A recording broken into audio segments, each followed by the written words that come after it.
네, 대선을 앞두고 내란에 동원된 군 개혁 방안들이 지금 조금씩 이야기가 좀 되고 있는데요. 어제 또 보도도 있었습니다. 방첩사를 해체 수준으로 개편하는 방안을 더불어민주당 안보특위에서 마련을 했다. 이런 요지의 보도였는데요. 관련 이야기 이분과 나눠보겠습니다. 김병주 더불어민주당 최고위원 모셨습니다. 어서 오세요. 네, 안녕하세요. 어제 네. 조선일보 보도를 보면 민주당이 방첩사를 세 개의 주요 기능으로 나눠서 쪼갠다. 네. 이런 방안을 안보특위에서 마련을 했다라는 보도를 했었는데 맞습니까? 뭐 안보특위에서 마련한 건 아니고요. 정식적으로 그건 세미나에서 아이디어 차원에서 참석자분 중에 어떤 분이 그런 방안을 제시를 해서 이렇게 하는 게 어떻게 하냐 아이디어 제출 차원? 네, 예. 그래요? 그렇지만 뭐 큰 방향에서는 사실 방첩사나 정보사나 이번에 내란의 주체 부대였잖아요. 그래서 어떤 형태로든 개혁을 해야 되는 필요성, 당위성은 다 공감하고 있고요.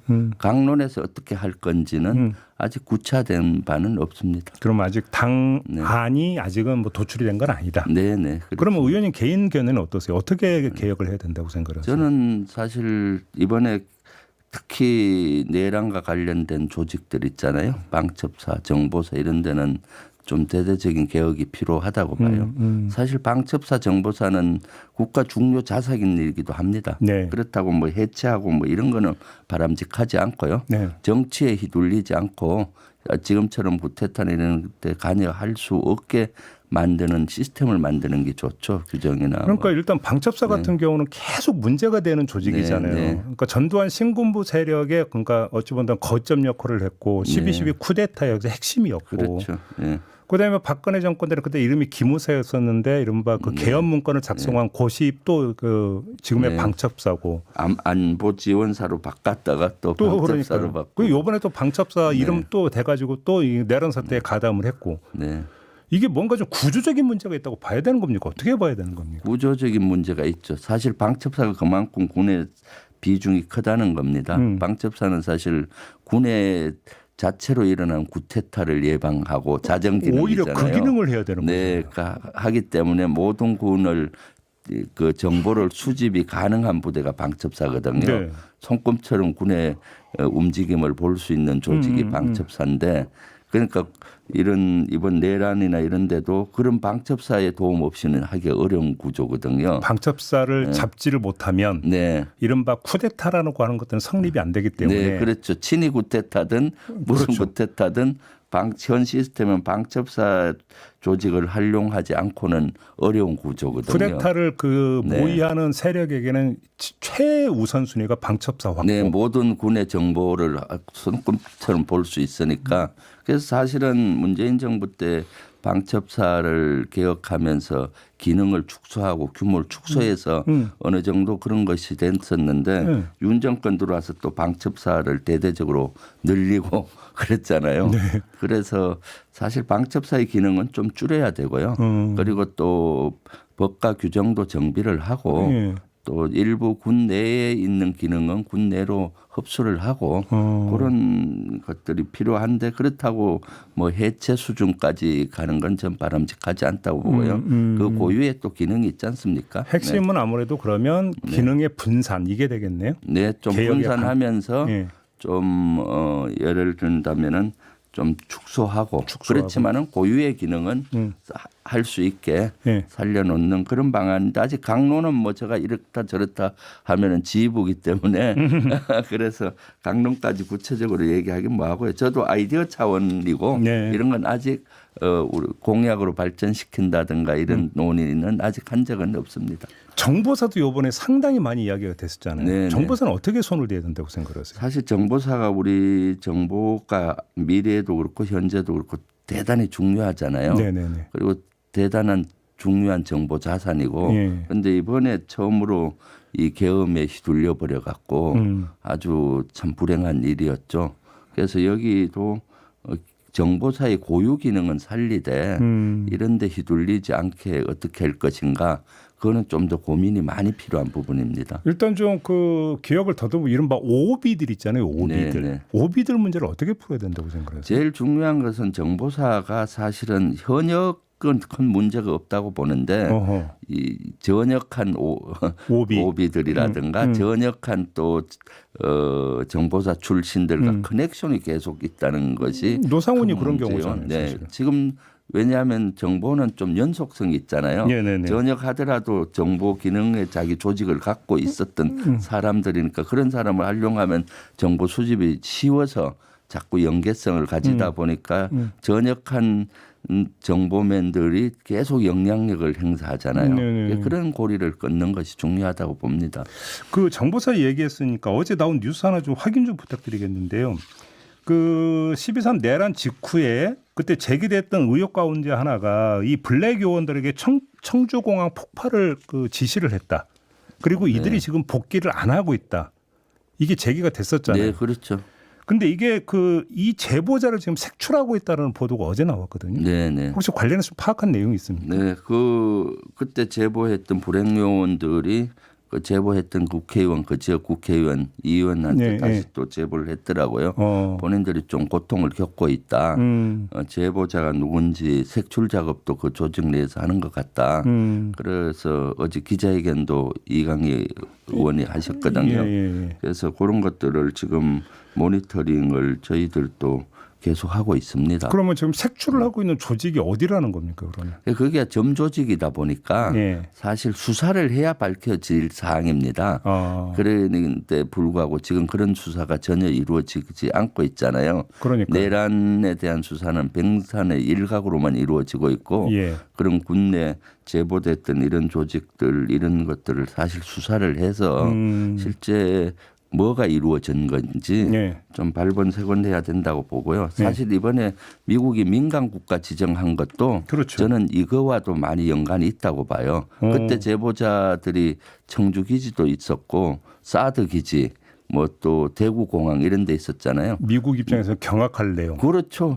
사실 청주 기지도 F-35 그 스텔스기가 있는 그 기지고 거긴 또 미군들이 일부 또 주둔하고 있거든요.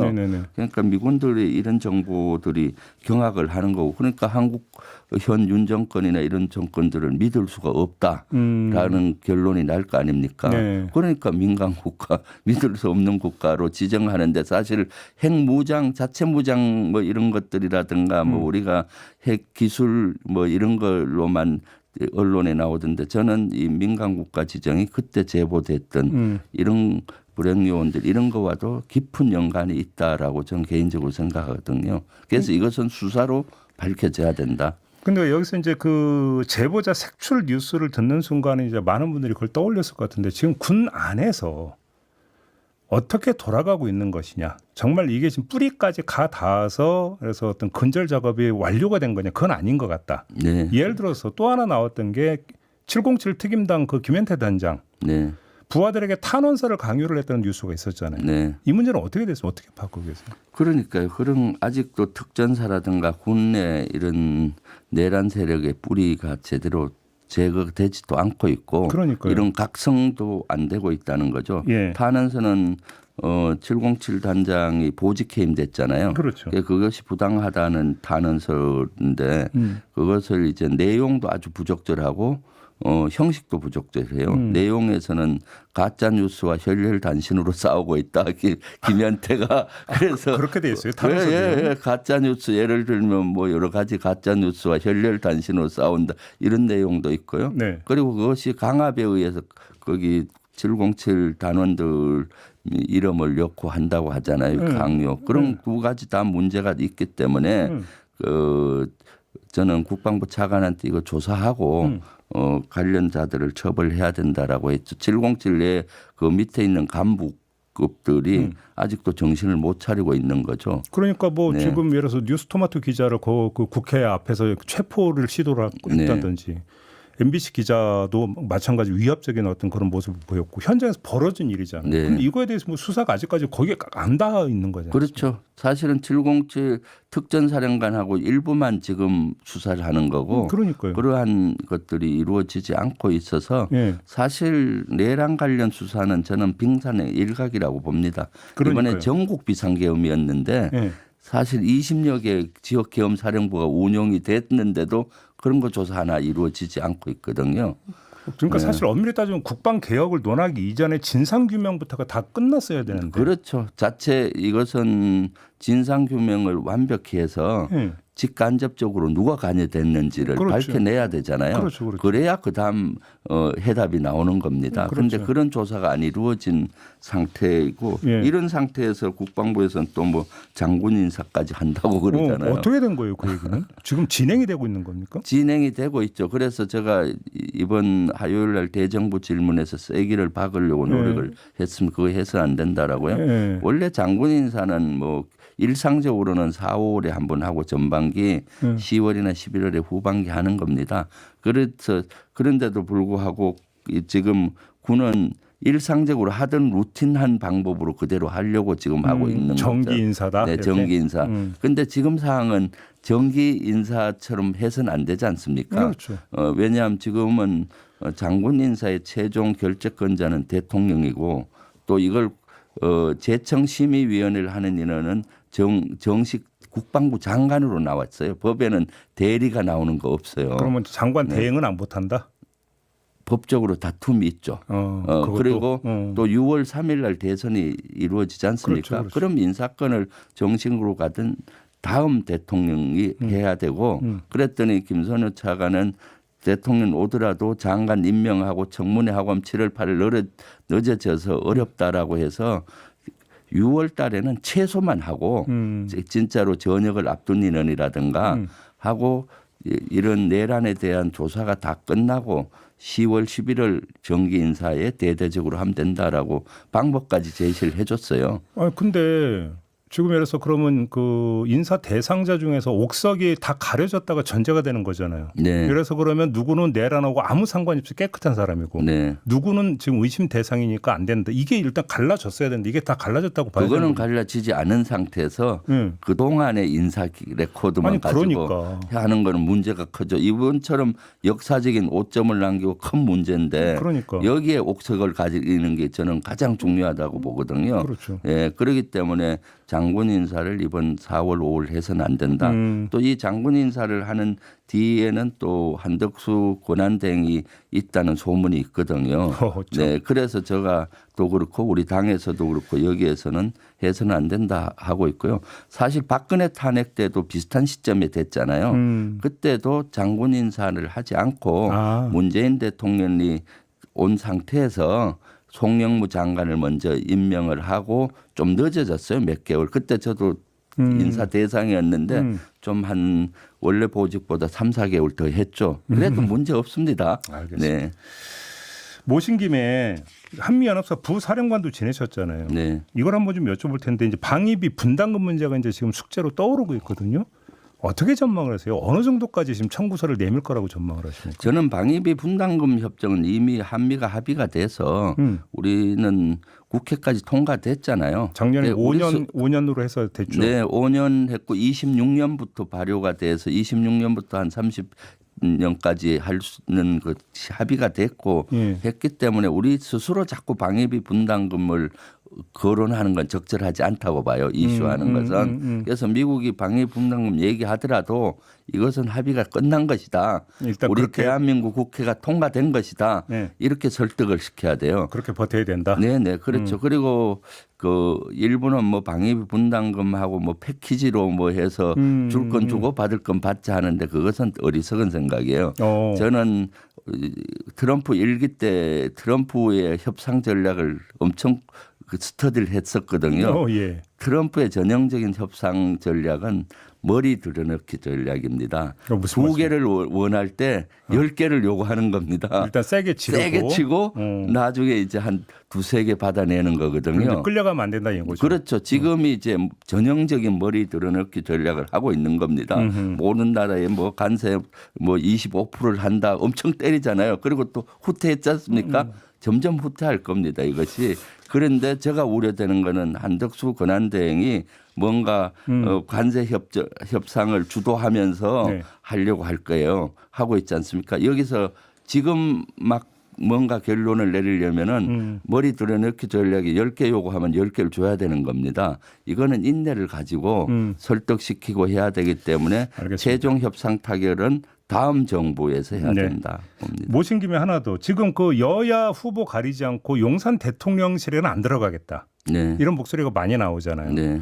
그러면 시점이 문제가 되면 하여간 이전은 또 아마 그 현실이 될 것 같은데 네. 대통령실을 다시 이전할 때 이제 안보적 관점에서 검토할 게 되게 많잖아요. 그럼요. 네. 최우선으로 검토해야 될 게 뭐라고 보세요?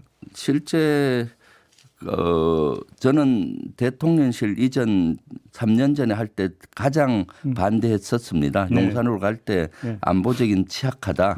지상도 취약하고 하늘도 뚫리고 그 전화나 이런 도청도 되고 가장 취약하다는 다 현실화됐잖아요. 북한 네. 전단지도 나왔잖아요. 네네. 그렇기 때문에 지금은 저는 용산 대통령실 이전해야 된다고 생각하고요. 네. 근데 현실적으로 지금 봐야 된다고 봐요. 그래서 저는 한 3단계로 해야 된다고 봐요. 어떻게 해요? 왜냐하면 당장 지금은 인수위 없이 들어가기 때문에 신정부가 들어가면 바로 용산으로 일단은 들어가야 되고요. 어쩔 수 없이. 네, 어쩔 수 없이요. 들어가고 일단 청와대를 한 6개월 정도 리모델링을 해서 하면은 한 6개월 정도 리모델링도 하고 보안 점검도 하고 조금만 보수하면은 자연스럽게 청와대로 들어갈 수 있고. 그 2단계고. 네, 2단계고 이제 세종시로 갈 것이냐 이런 거는 국민적 공감대와 헌법도 개정하고 그런데 하려면 몇 년이 걸립니다. 알겠습니다. 네. 근데 만약에 청와대로 돌아간다면 보안 문제나 이런 것들은 얼마든지 정비가 보안이 금방 가능하니? 정비가 되죠, 사실은. 그건 어려운 문제는 아닙니까? 네네. 지금도 청와대를 전부 개방한 것이 아니고 그렇죠. 일부만 개방했고 지금도 영빈관이나 일부는 쓰고 있잖아요. 그렇죠, 그렇죠. 네네. 네. 그래서 현실적으로 청와대 돌아가는 게 일단 현실적이다. 네, 신정부 들어오면 가장 급한 게 뭡니까? 내란 종식하고 그렇죠. 무너진 헌정질서 알겠습니다. 바로 세우고 민생 해야지. 대통령실 또 이전 갖고 윤 정권 때처럼 요란하게 거기에 에너지를 뺄 시간은 없죠. 알겠습니다. 네. 오늘 말씀 여기까지 들어야 될 것 같습니다. 네. 고맙습니다, 의원님. 고맙습니다. 네, 김병주 민주당 최고위원과 함께했습니다.